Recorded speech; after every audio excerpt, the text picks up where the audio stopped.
Hello, everybody. Welcome back to Think Tank Sports. Think Tank Sports, where we think and you listen. Check us out on the socials, Facebook, Twitter, and the IG. Listen to us on Spotify for podcasters or wherever you get your podcasts. We are out there for your digestion, if you will, audio digestion, I suppose, and also video digestion. Woohoo! We're on YouTube still. We're still doing that thing. We're still showing our mugs, if you will, here on the internet.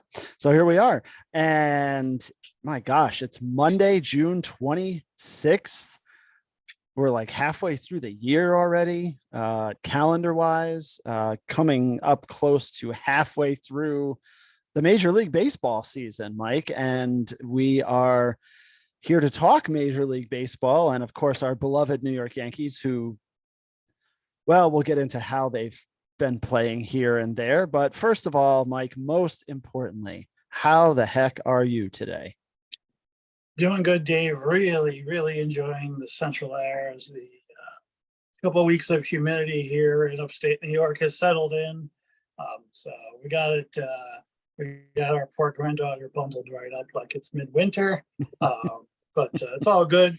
Glad to be back talking Yankee baseball with you, folks. If you haven't gone back and check out our last podcast with Jared Burton from Pittsburgh and sportscaster fame out there, and we had a great conversation with him. Some of the averages and material might be a little dated, but still worth a listen, just to get a good introspection into what other people are thinking outside of our little sphere here. Yes, but that being interestingly, Mike, as I was looking at that from our conversation with Jared, and so somewhat spoiler alert, as we talked about the Pirates, at that point, the Pirates had a 1-game lead in the NL Central and were rolling into a 3-game series with the Milwaukee Brewers.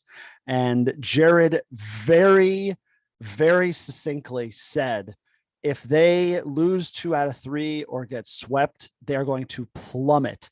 That is exactly what happened. The Pirates were at 34 and 32, and now they are at 35 and 42. That's 1 and 10, folks, in the last 11 games. So, Jared, kudos to you out there. You were spot on. The Brewers series exposed the Pirates, and they continue to be exposed in this last 11 games. Anyways.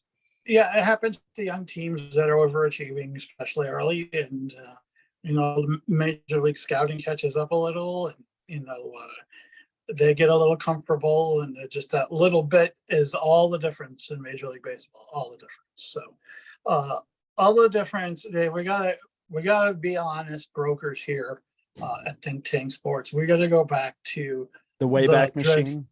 Yeah, the dreadful Red Sox series. The sweep, including the doubleheader on Sunday, where the Yankees just did not hit, buddy.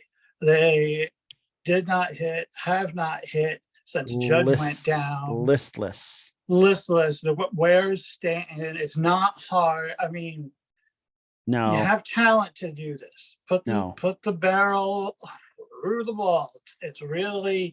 We're just make contact. They make contact, things happen. But what really scares me is the window into the soul of this team, besides the not hitting, is the either lack of recognition of the problem or lack of willingness to address it. Where Anthony Volpe had to go have chicky parm with Anthony Hedges down and the AAA backup catcher, who was his best friend. Oh, yes. Yeah. They noticed something in his swing that was different from when he was there last year. Mm-hmm. Why is the AAA backup catcher all of a sudden the hitting whisperer, if you will? Yeah, like eating a bowl of spaghetti with one noodle, like a Lady and the Tramp, because Austin Hedges is probably the tramp in that scenario. I was going to say, thank you. If you don't identify who the tramp is, I was going to ask. Yep. Listen, in this day and age, you can't identify anybody for anything, okay? So if you just did by name. Yes. So anyhow, Anyhow, it's just yeah, so let's get frustrating. off of the Tramps, can we please? No, we can't because they sucked, and so frustrating because it's the Red Sox, and I'm just so tired of apologizing for this team. Yeah. I don't know what happened to LeMahieu. He had that sports hernia that never healed, and they never dealt with it right. And I don't know if it's still an issue, And the and he's toe. not right. The toe was the debacle medically, but he has just fallen off the shelf the moment because we were all, us included, begging them to sign him. Yeah. And he had like 6 great weeks, and then all of a sudden, that's been it. Yeah, I don't Stanton, want to frame LeMahieu up as Aaron Hicks, no, but you're starting to see a little bit of a trend there, right? Hicks had a fairly decent year. Some of us, not anyone here at Think Tank Sports, encouraged and wanted the big signing him, and he was terrible ever since. And you've seen that similarly here with LeMahieu. But Mike, you were going to talk about Stanton. yeah, Stanton too. I'm sick of they take forever to bring these guys back from the IL because they want them to be up to game speed, and that reduces injury. That's logical. I get that logic. Yep. But then don't tell me he needs another 20 games to find his swing. Well, what the bleep were you doing, while you were rehabbing and getting up to game speed? Either you are or you're not. Yeah. And he in particular is so frustrating because when he's on a hot streak, obviously he's super feared. But right now, he's just not. And then Rizzo, real quick, back problems started, a year and a half ago. Probably one of the reasons the Cubs were ready to jump off his train a little earlier than later in his career is now you see I just think he's a tick slow, and it scares me that's all there is. Either there's a long-term IL and some kind of fix, quote unquote, or this is just what it is with him. And he's still going to be a very good player. I still love his veteran leadership, and he moves guys over, and he's so smart, on the diamond. But it's just the power is just not quite there. It's not driving the ball to the gap. I haven't seen him hit the ball the other way in a month of Sundays, as they say around here. So when those guys aren't hitting and Judge is down now indefinitely, and I don't know if you want to park on that now or let's come back to it, because I think, okay, Mike, your point is very well taken, and you've seen this if you follow the Yankees. You've seen this in some of the media. This team has talent.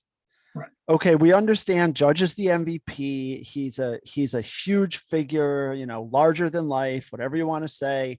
Has an incredible year last year, and he's had a couple of good years where he's been relatively healthy, and this year he's not, and freak injury and all of that. The challenge is this team has veterans who have been through the wars, and Mike, you hit it right on the head. LeMahieu, Stanton, and Rizzo. Now, Rizzo of the three has certainly been better. But LeMahieu and Stanton, now they both had big hits in the game yesterday. And of course, now everybody is, ready to go, oh, we're starting to see, this, that, because LeMahieu, he hits the double, to right center, Stanton rips a single, so these are some nice signs. But we need to see a little bit more of it, obviously. For sure. Right. But these big time hitters, they have to step up, and the Yankees, they continue to say it. Boone continues to say it, and the players say it too, but no more talk at this point. We need to have results from the veterans. Again, we've talked about Volpe, Volpe's had, he's in rarefied air with 10 home runs and 15 stolen bases. Those are stats that in a rookie year, not a lot of players have done. But it's challenging. So can we park on 2 more players I want to get your opinions on? Yeah. Harrison Bader, another veteran. Would you give up an injury-inducing spectacular catch to keep him in the lineup? and not have another IL stint before the end of the season. If those were your two choices, and hit what his average has been with the Yankees. So he's been very good with the Yankees. So you're Slightly above saying career average. he makes a misses- spectacular catch and then is gone for the year? No, maybe okay. So it's only June. So let's say twice between now and the end of the season, he makes a spectacular catch because of extraordinary effort that he gets injured on. Mm-hmm. Goes on the IL for 15 days, comes back, does the rehab, comes back, does it again, and then comes back in time for the playoffs. But the two catches are spectacular. They're big, maybe rivalry games, even if you want to say Red Sox and Mets or something, even to spice it up a little, if that helps you. I don't think, I hear what you're saying.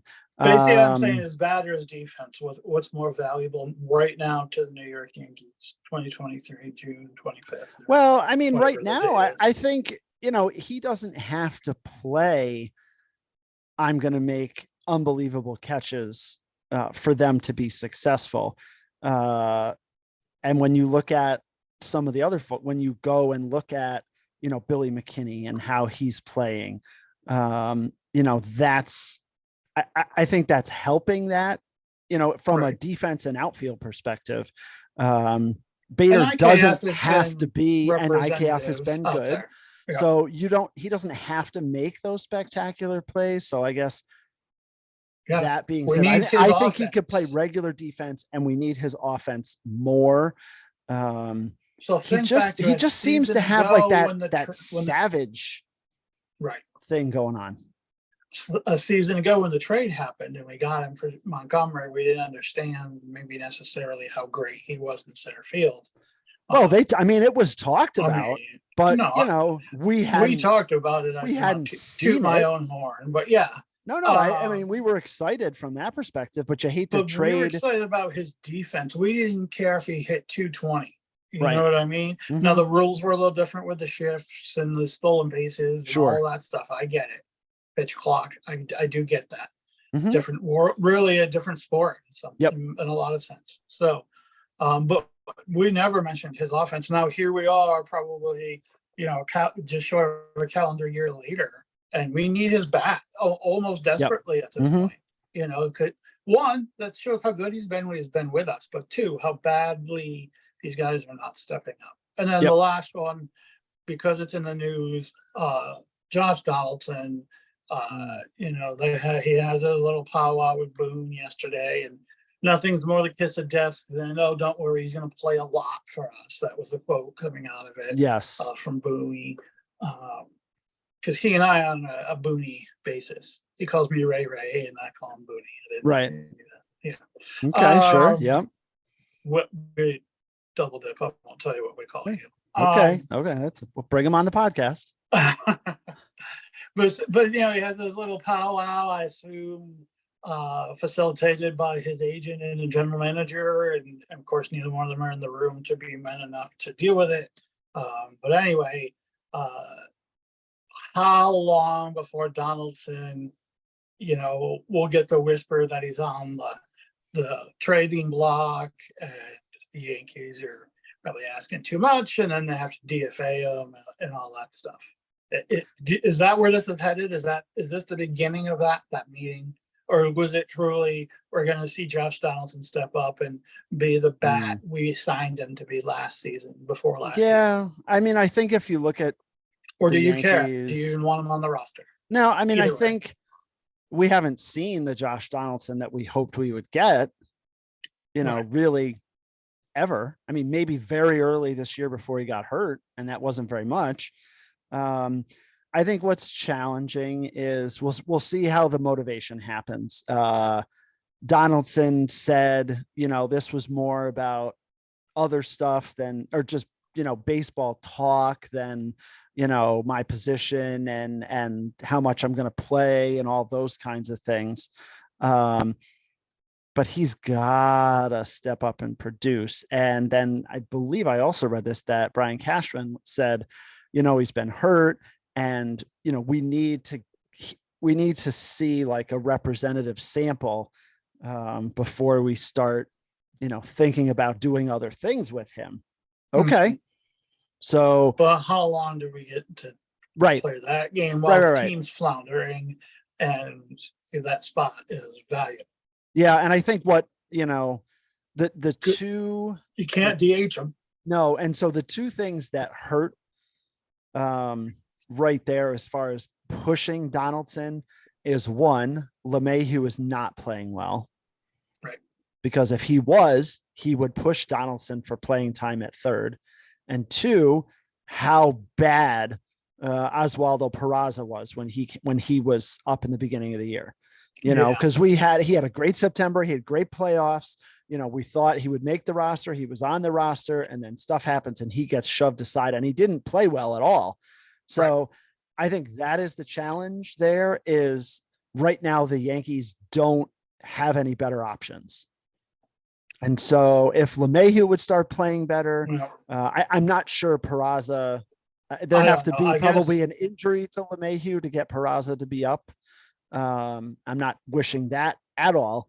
But I just think with Donaldson, we're stuck with him. Now, your question, how long is that? I don't know. Is he movable to trade deadline? Answer me that. Well, they got to pay him the rest of the year. He has an option year for his. Oh, they're going to eat some heavy contract for sure. 6, 7, 8, 9, 10, 11, 12, 13. Okay. So starting tomorrow, the Yankees have 13 games until the All-Star break. So I was going to say 15 for Donaldson. I think, this is me, I think the writing is on the wall as I look at the number of games. He has got to produce in these 13 games before the All-Star break, because then you have Home Run Derby, All-Star game, 2 days off, and then they are in Colorado after the All-Star break. So I think he's got to produce. That may mean he plays, all of those days, and they don't have a day off, Mike. They start tomorrow. We don't need to spend forever on what does produce mean, but we'll know when we see it one way or the other. Yeah. We'll probably have a jaundiced eye towards. So we'll keep an eye on that. Well, we'll put a pin in that, if you will, as some people like to say, and we will check in on Donaldson when we get to the All-Star break and see what his numbers have been. After we go over these games, to go back to the 13 games till the All-Star break. Okay. I don't want to do that before we talk about. Well, so after this disgraceful Boston series that we're wearing on our chest, there was a big steaming pile of poop emoji. We got it. Hopefully a low point in the season. And so we go on and Seattle. Yeah, they lost 4 in a row. That was their longest losing streak of the season. They lost to the Mets and then the 3 games to the Red Sox. And so Seattle comes to town, and this first game is on a Tuesday, Dave. And this is Garrett Cole and Kirby, right? He started for Seattle. Yep. Mm-hmm. And a real nice pitcher's duel, really. And Clay Holmes gets the save, and a nice, tidy 3-1 win with your aforementioned boy McKinney blasting another home run, 2 RBI homer, and continues to just play so well for the Yankees. One of the few outfielders that are producing. And yep. Calhoun will, if we forget to mention, does get hurt later on in the week, unfortunately. So we'll see. Yeah, and he's going to be out for a bit. What happens after the off day today? They'll bring somebody up, or there'll be a move if I haven't missed it already. No, I think they did. They brought. Didn't they bring Cabrera back up? I think they. Oh, did they bring him back again? Yes. Poor kid. I believe so. Speaking of someone who's, I think they're right sending him down, but he's tearing it up in the minors. He's tearing it up, and he's riding the shuttle, and it sucks. Yep. Well, it's like Estevan Florial, who also has been tearing it up, but we can't seem to bring him up. Every time it's like, oh, he's going to get called up. I don't know what's wrong. There's obviously something wrong now, right? Whatever, thing. When we signed Bader, when we traded for Bader, that was the end of Florial. Yeah. Right. Mm-hmm. At least for the next 4 or 6 years, whatever the contract is. So, Yeah. Something's wrong with Florio, whether the Yankees will ever admit it or not, probably not until he's long retired. So No. anyway, McKinney carries the team offensively, which is not saying much, but hits a 2-run homer and great. Just a fun baseball game to me, Jay. What did you think? Yeah. Yep. No, I agree. Again, tight, pitching battle. You got Kirby, the local kid, pitches pretty well. And, yeah. And Clay Holmes comes in and, does the job. Cole goes 7 1/3, 8 strikeouts, 4 hits, just the 1 run. So things look good there. And, you have to feel good. Cole, you think about, he's not there yet, but you think about all the losing streaks that Andy Pettitte used to end with big starts. Not always in the playoffs, but definitely in the regular season. Andy Pettitte would come up and he would just throw up a stopper. Right. He would throw up a gem. And that's what Cole did here, against a Seattle team that's, they've had some struggles, but they're still a very, very good team, Mike. And then, so you go to the Wednesday game, and these games were in Yankee Stadium. So this was nice. And this was the burrito game. Yes. Johnny really Burrito well. comes back. We joke, of course, but no, it's fine. Comes back and Mike, he pitched really well too. He pitched into the 6th inning, only 2 hits, no runs. Right. And he's been up and down. We've had some good games from him and some not so good games, but this was another game, shut out, well in Seattle, didn't even score until the 8th inning. So he did fine. So 8th inning, let's park there for a second. So this is, we're starting to see Michael King really start. Peralta gives up a bomb, which really was not like Peralta. He was so shocked on the kind of face, that it happened more than anybody. And then King comes in and he's pretty shaky. And then Canely comes in and gets the save. So this is what I think the Yankees front office and Boone were thinking is the A team as far as out of the bullpen with Cordero to Peralta to King to Canely. And we're seeing, though, as the series progresses, if we didn't mention it earlier, Clay Holmes starting to be back to last year pre-All-Star Clay Holmes and unhittable. The break on his slider is just tremendous right now. He dialed in. No doubt has it going on. My only worry, and I was talking to my older son about this earlier today, is I just don't want to see him. And I think this is a fair assessment, looking at it now, is he burned out at the end of last year. And just, burned out, flattened out, didn't have it. He was never used, especially at that high leverage for that long in his career. So, And so hopefully he can be forgiven a little burnout. Yeah. So hopefully the experience last year helps this year, because when he is on, I mean, as Mike said, his stuff is dominating as far as that goes. But good for Burrito and the bullpen and the Yankees, get to Castillo, not a ton, but enough, it feels nice. He pitches 5 innings, 4 hits, 3 runs, 4 walks. He throws 103 pitches. I mean, when you're going up against a big time pitcher like that, if you can get 3 runs off him in 5 innings and get 4 walks and get him to throw 100 pitches, that's a game that you're going to have a chance to win. Yeah, absolutely. Almost all the time. And another folk hero now, and for the Yankees, Jake Bauers hits a bomb here. So and that's another kid really putting together quite the little reputation for the scouting department and the reclamation projects for sure. Yeah, both these guys were highly touted prospects their whole career. Big draft picks, big prospects through the minors. Came up to the majors and kind of had a dry popcorn fart. Nothing spectacular, nothing really stunk. There it is, the dry popcorn fart. stink, but didn't really, no one really wanted it around. And Yeah. so the Yankees and their deep pockets, and here's where the Yankees' deep pockets pay off. They can afford to pay a little more, a little bit more of a reclamation project, and see what happens, and get some lightning in a bottle like they've done with Matt Carpenter in the past, and a bunch of pitchers. There's plenty of positive examples there. So Yeah. And so Bowers and McKinney are just, it's just fun to see. I'm happy for both of them. Oh for yeah, sure. Everyone loves it, the American comeback story. So there they are. There they are. And Mike, and the Wednesday game, there they are not. The Yankees, after two really solid, good He's games. not the best in the business for nothing, folks. Nope. Domingo Germán lays an absolute bleeping egg.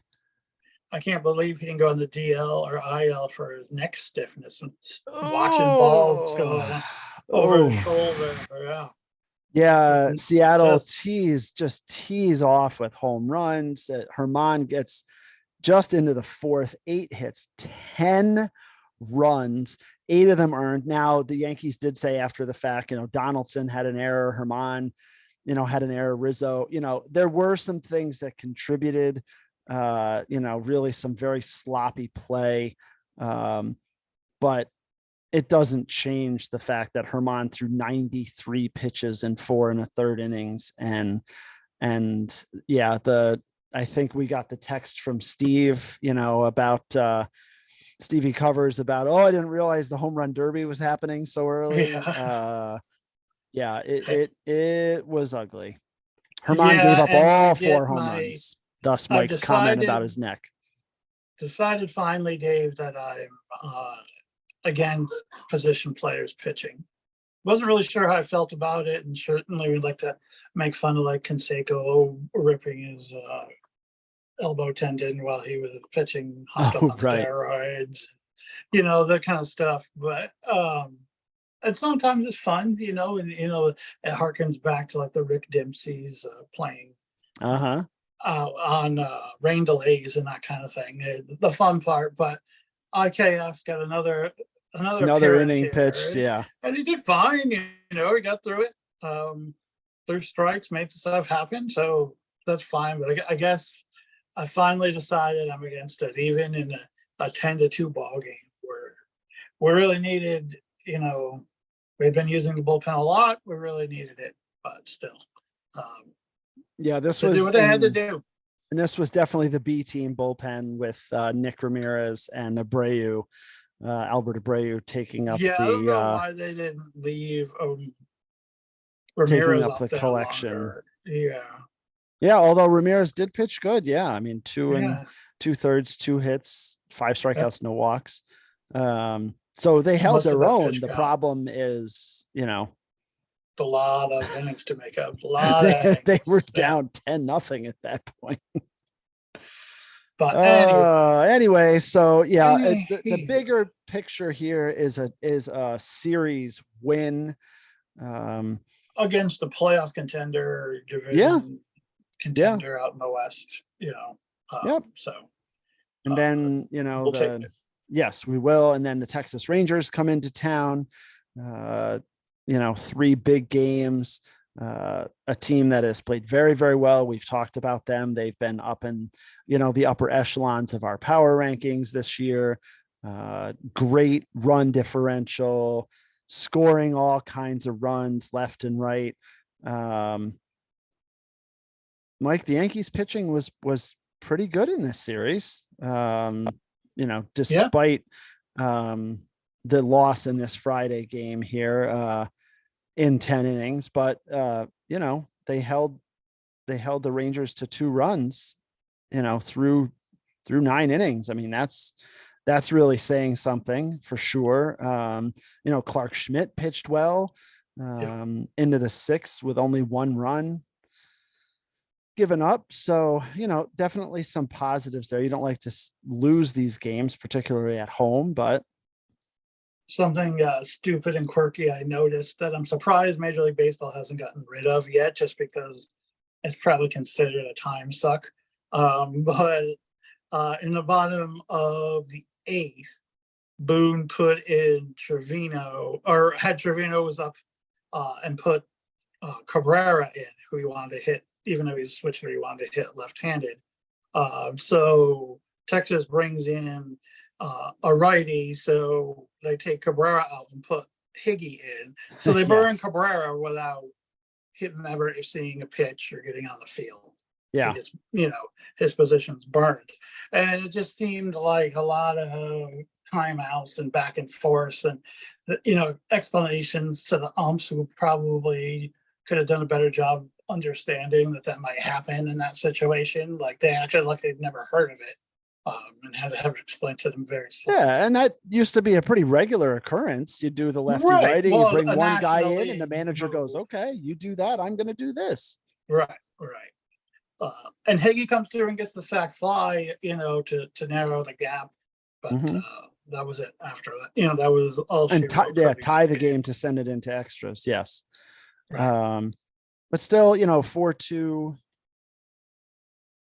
Again, not the end of the world there, but you don't want to continue to lose games, but not terrible, Mike. And then we go to, the Saturday game, which, was really just, just sparkling, nice and fast. I was looking Crisp. for nice and crisp. Yes, the 2 hours, a manageable 2 hours and 28 minutes, as Michael Kay would say when he was on the radio.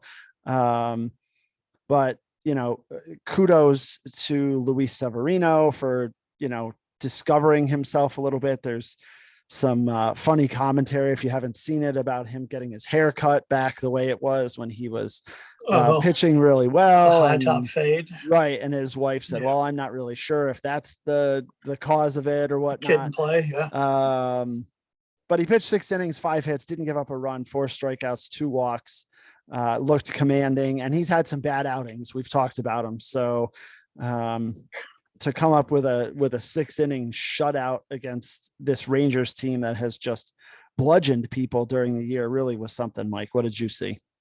Yeah, and I was a little surprised the way the bullpen was handled, but they go with Canely right out of the bullpen after Severino for an inning. Then Peralta gives up 2 hits, and they yank him after 3 batter minimum. And then Clay Holmes comes in and gets a double play, I believe, and got out of the inning. And I kind of expected him to come in and get, the other 3 outs and get a 5-out save. Since you already had him heated up and, he got out of the jam fairly easily.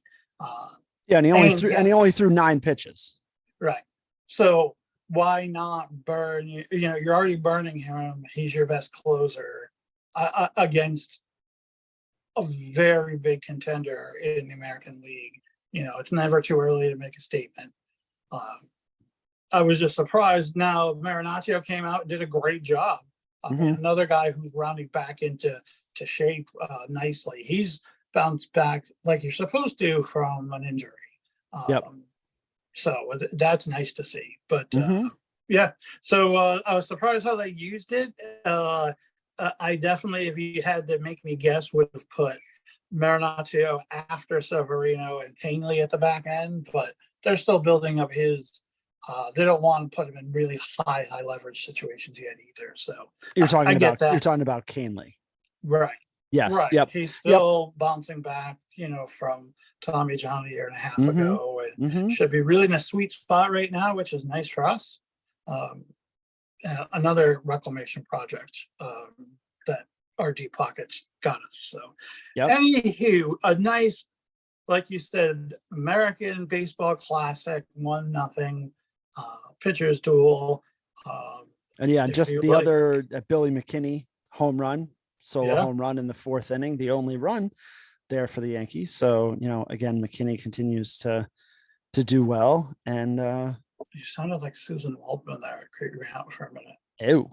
Let's But you don't smoke 17 packs a day, so I was very confused. No, I don't, Mike.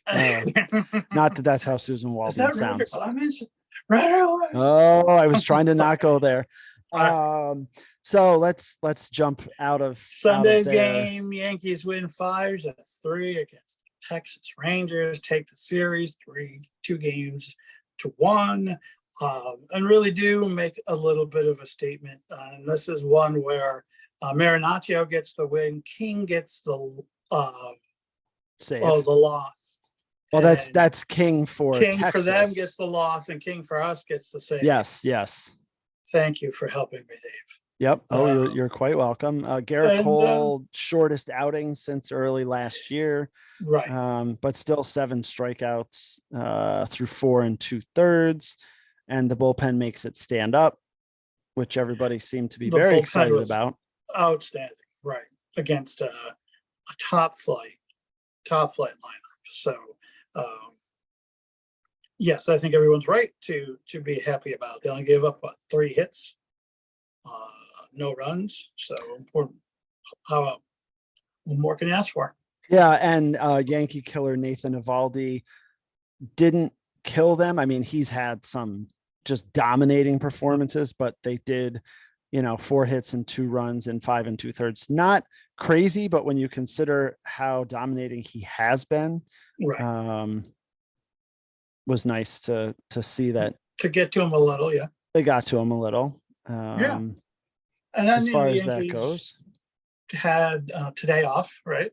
Yep, off today, traveling out today, to the West Coast on Monday for Oakland, and then coming halfway back to St. Louis for 3 games. Little 6-game road jaunt here for the Yankees, Mike. So the Yankees, after we record here on the 26th of June, right? As we record, are 43 and 35. Yes. So 8 games above 500. Probably the lowest watermark they've been at in a while. They were at 12 games, and I think even 15 maybe at one point early in the season. But below double digits in the 500 mark. Not great, especially with the 2 teams ahead of them that seem to be juggernauts. And so the Yankees are 9.5 out of first place, 13 games left until the All-Star break. We talked about Josh Donaldson's got a lot to prove. Is Aaron Boone managing for his job? And vis-a-vis that is Brian Cashman general managing both of their careers and both of their jobs for next year. I don't think they'd move on Cashman halfway through, but no, I mean, and they both got extensions in the off season. So, I mean, it'd be very unlikely. Have deep pockets. We just talked about reclamation projects and money spent. A huge piece here for the Yankees is Carlos Rodon has had 2 good outings in the minors. He's going to get 1 more, and then where's Rodon? Where's Montas? Right, he's going to be able to pitch sooner rather than later. The thing with Montas that I don't understand is the last update we had was like from the beginning or the end of May, when he started a throwing program, and there's been nothing about him.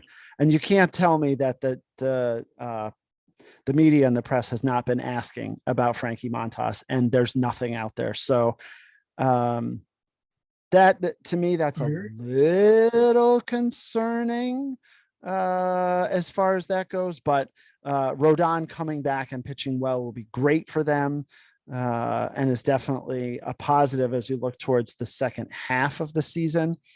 But Mike, did you have something you wanted to bring up? I was say let's wrap up Yankee talk. Yes, one piece, because I've been thinking about this, and the Yankees bullpen now has the best ERA in Major League Baseball at 2.85. And I started to think, geez, are they, and we've seen this many times over the years, overusing the bullpen, and are they going to, run out of gas at the end of the year? So I looked up a couple of stats. First, and my big concern was the innings. and they're ninth in innings pitched from a bullpen. So I didn't think that was too terrible. I actually was expecting them to be a little bit higher as far as innings pitched. So I thought that was really good. They are third best in home runs allowed with only 24 in the 296 and 2/3 innings that they've pitched. And they're tied for 24, and Baltimore has the least at 23. So bullpen doing a great job not giving up home runs. They're 10th in strikeouts. But my big thing was the innings pitched, and glad to see that they're not up at the top. Interestingly, Oakland is 1. That's not surprising. Tampa is 2. And they're basically tied with number of innings pitched out of the bullpen. The difference with Tampa is they have allowed basically almost 60 less hits than Oakland has. But I thought it was interesting that Tampa has thrown 332 innings out of the bullpen. So let's see how Tampa's bullpen shows up at the end of the year.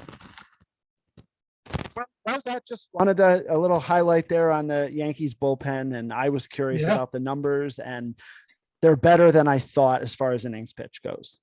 Always glad to hear about the numbers. Let's play real quick then some numbers games before we'll finish up with the power rankings. All righty. So this is, since we're not quite halfway through the year, but just been a little bit since we recorded. So I'll quiz you, Dave. Who is leading Major League Baseball, both leagues, in batting average? Well, Luis Arraez. Luis Arraez. Very good. Who is leading Major League Baseball in home runs? Shohei Ohtani. Yeah, 24. Yep. A lot of Bamitos. 5, I believe. Didn't he just? I thought I saw he hit 25. Maybe.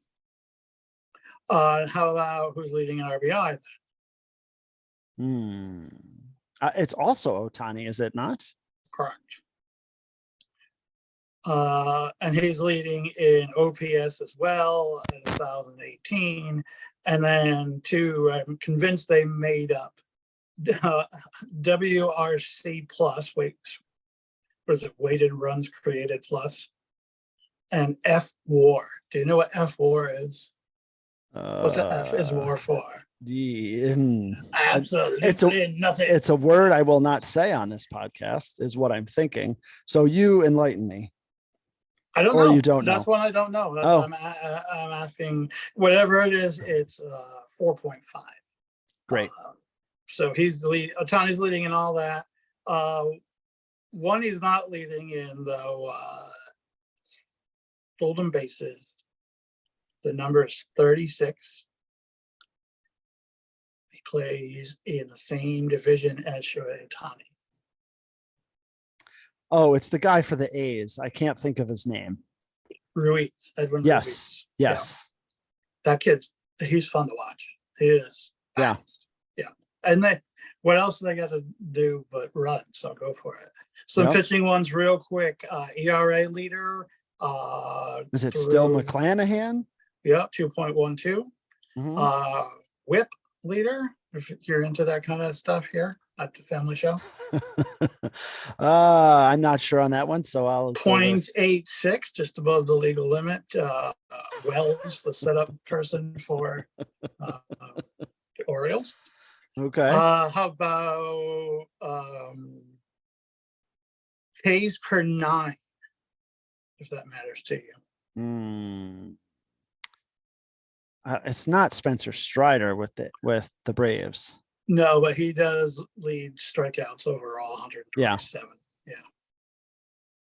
So that was my guess. So who is Ks per 9 is Bautista from the Orioles as well. Of course. Yeah. So I just wanted to bring up that the Orioles setup and closer are leading major categories in pitching.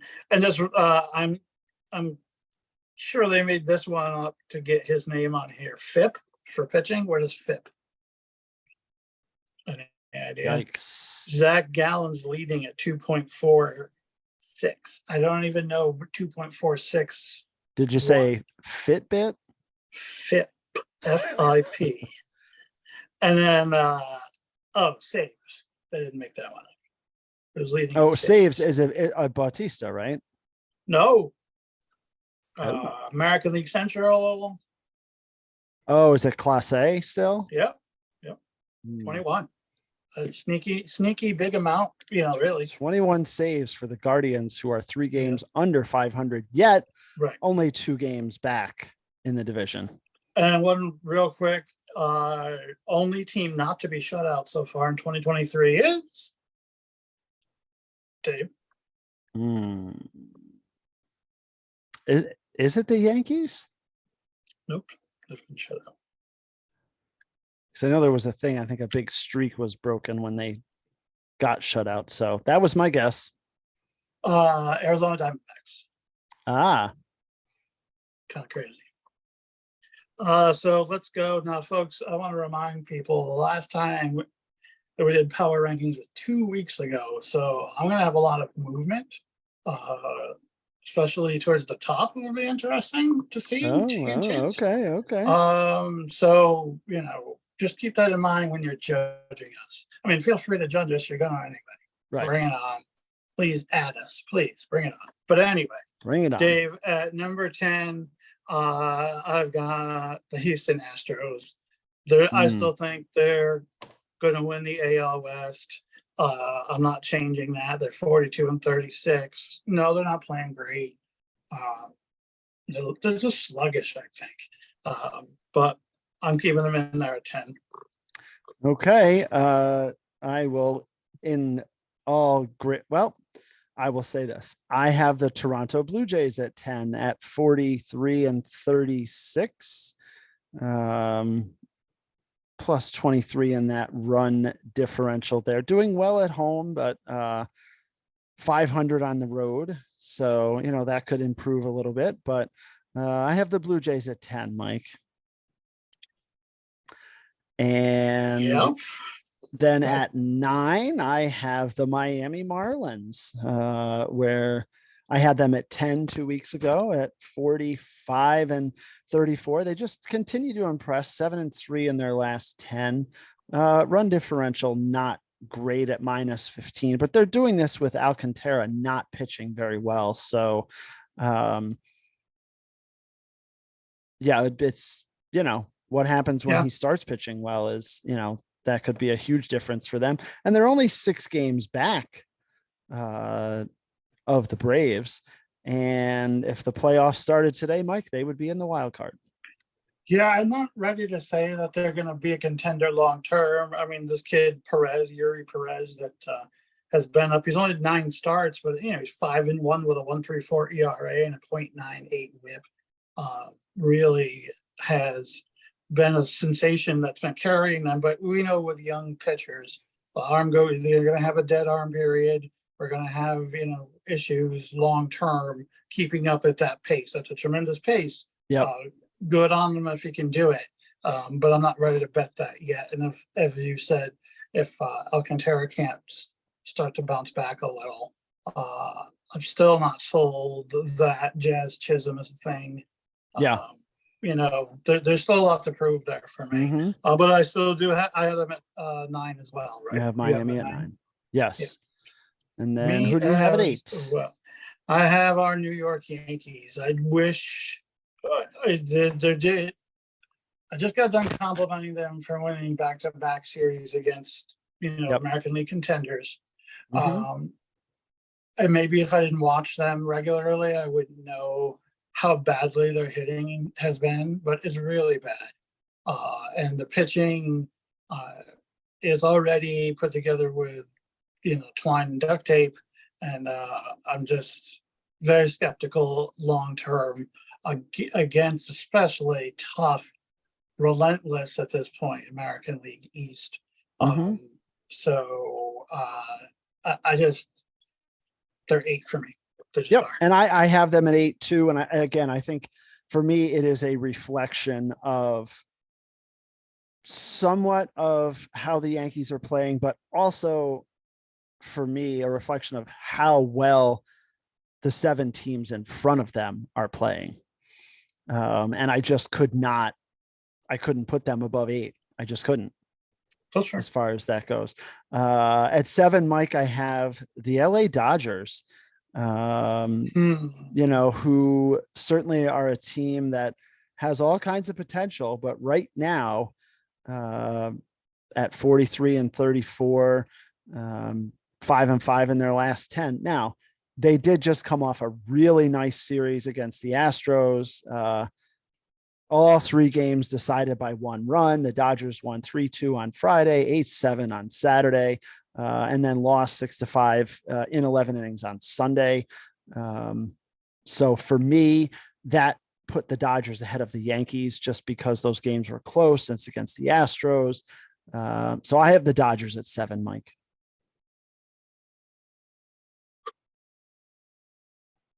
Okay. I don't have the Dodgers, buddy, in my top 10. Okay. I have the San Francisco Giants ahead At 7. them. Yeah. At 7. Okay. Yep. I just can't.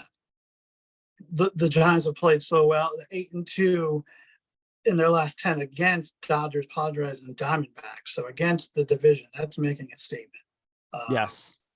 They've really just been tremendous since a rough start. And, I said a couple of weeks ago, look out, here they come. And now here they are, buddy. So I got to give them love.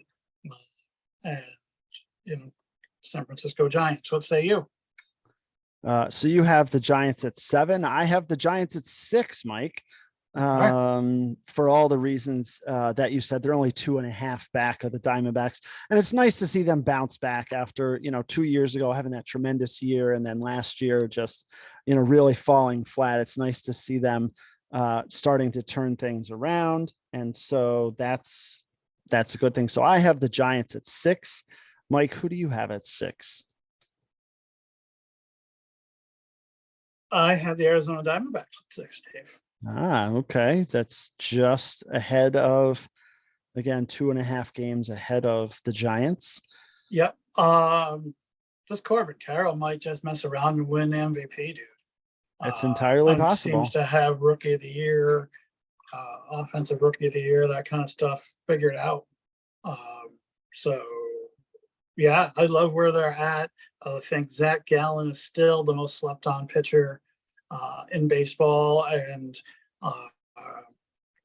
just a great, fun young team making a statement out there in the West. So, yeah, give me the Diamondbacks at 6.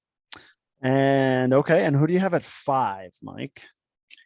At 5, I have your. That's it. Do you need to put your glasses? Do you need to put your glasses on? Yeah, the Reds, of course. I forgot. I'm sorry, I moved them around. Cincinnati Reds. The Cincinnati Reds, who had an 11-game winning streak. They had 12. They won 12-game winning streak. Yes, to vault them into first place in the NL Central. Yeah, just a fun team to watch right now, and all of a sudden looks like they're going to be adding instead of selling at the trade deadline coming up. I just love that ballpark. Looks like so much fun. Like one of the, there's probably a handful of ballparks I'd want to see before that one, but it's right up there in the top 5.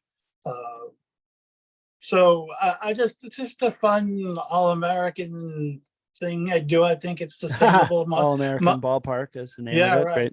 Much like the Marlins, I think they're ahead of the Marlins as far as where they are, progression-wise in their organization. But yeah, I love the Reds.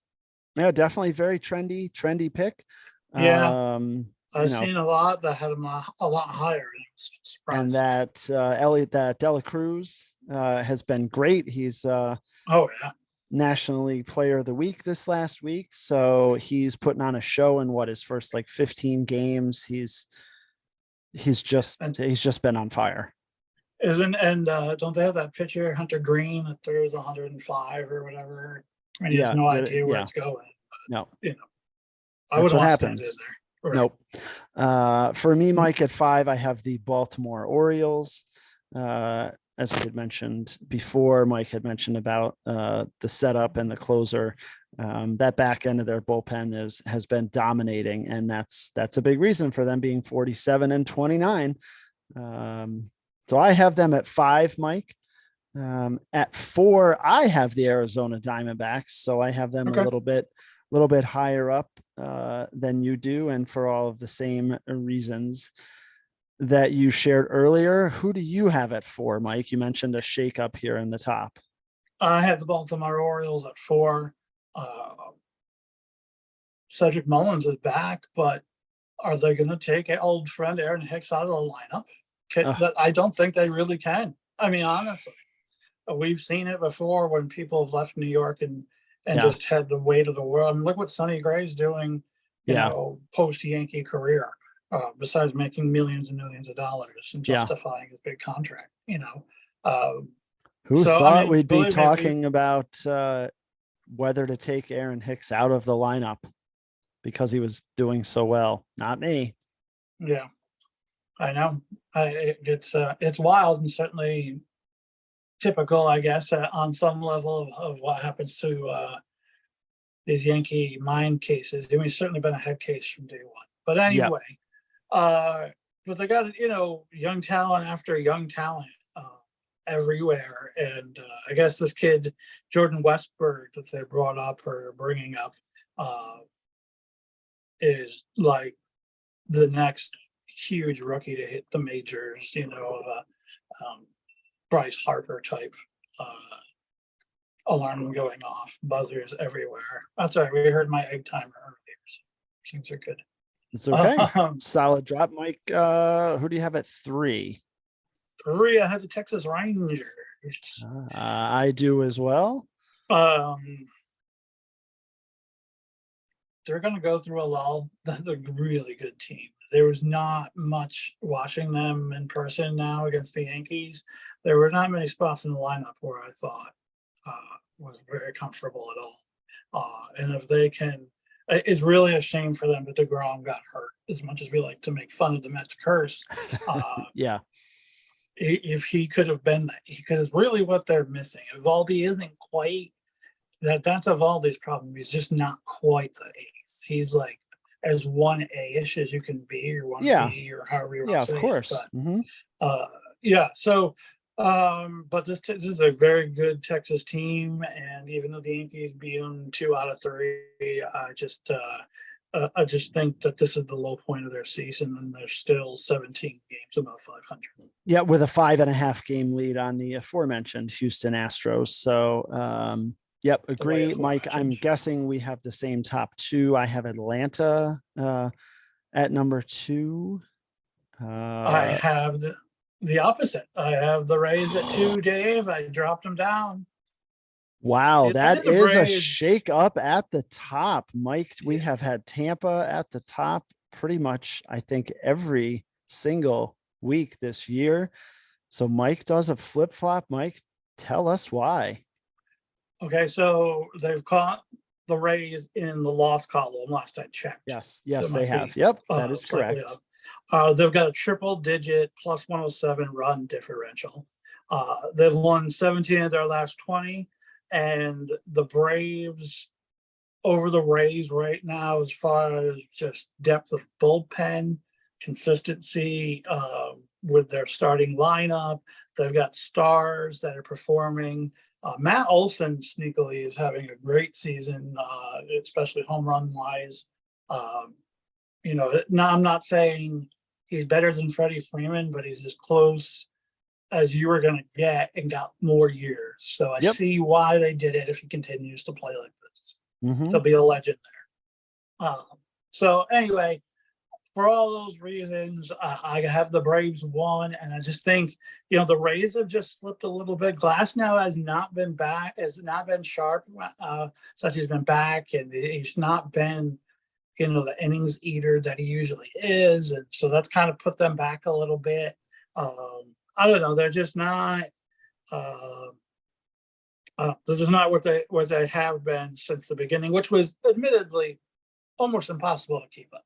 So that's we looked at the starts, and the teams. So they started the Rays 24-6, right up there in the top 10 starts of all time. 30-21 since, and most of those teams that had great starts were about 500. So the Rays actually doing a little bit better right now, but as you've said, now the Braves have caught them in the loss column at 27. So at this point, the Rays have just played 4 more games as far as that goes. So solid, Mike. I kept Tampa there at 1, but your case to be made for the flip-flop is spot on as always. Thank you. And as far as the race for the bottom, because we covered the good, the bad, and the ugly here, the Athletics have taken back the lead from the Royals, who were surprisingly pitiful early. We knew they'd be bad, but they were really bad. No, but they're up to 22-56, playing at a 282 clip, where the A's are 20-60, playing at a 250 clip. So the A's also going to be historically bad. Don't get me wrong, but a firm lead on just absolutely the worst piece of trash out there. I don't know what else to say, buddy. What's up with your Padres? Well, we got 1 second. We're long anyway. Real quick. Yeah, about the Padres. Are there moves to be made? They're pretty hamstrung with the roster as far as salaries and contracts and stuff. Yeah, so, I don't know that there's much that they can do. Happen. That this is the team that they put together, that they wanted, to make the big run. Now they're, 9.5 back in the division, not insurmountable. They're 6.5 games back of the wild card. So they'd have to jump the Cubs, who maybe not, but Milwaukee and Philadelphia, certainly teams capable of big runs there. So, Sure. Yeah, I don't know, Mike. I just have the feeling. It's really surprising, and more surprising to me is Tatis has come back. He's played a really good defensive outfield. Hit well. He's been quiet as far as he's not been a pain in the ass since he's been back, and has taken the position change well, and is not the problem. Soto, I know he got hurt. He got plunked in the wrist, and it's been a rough recovery. He's been a disappointment, I would say, since they traded for him. And I never thought Mikado was the player everyone else did, but that's, for a longer form podcast, I guess, someday. And we go deep dive on Padres history when we're 75 years old. Something great grandchildren on their knee or whatever. Yeah, nice. But the Padres definitely struggling. And arguably one of the biggest disappointments of this Major League Baseball season to this point. And we'll get to that when we get to the All-Star break. We can give you some of our, more informed and stronger feelings as we get to that, traditional halfway point of the season. But we hope you've liked this. We talked some Yankees. We got some other things in there. We even, worked the Pirates back in despite their terrible play over the last 11 games. But yeah, we got the power rankings in. We had some surprises there. So we hope you like it. So check us out on the socials there. Listen to us wherever you get your podcasts, and we'll continue to put out content for you here at Think Tank Sports, where we think and you listen as we strive for 5. Have a good night, everybody.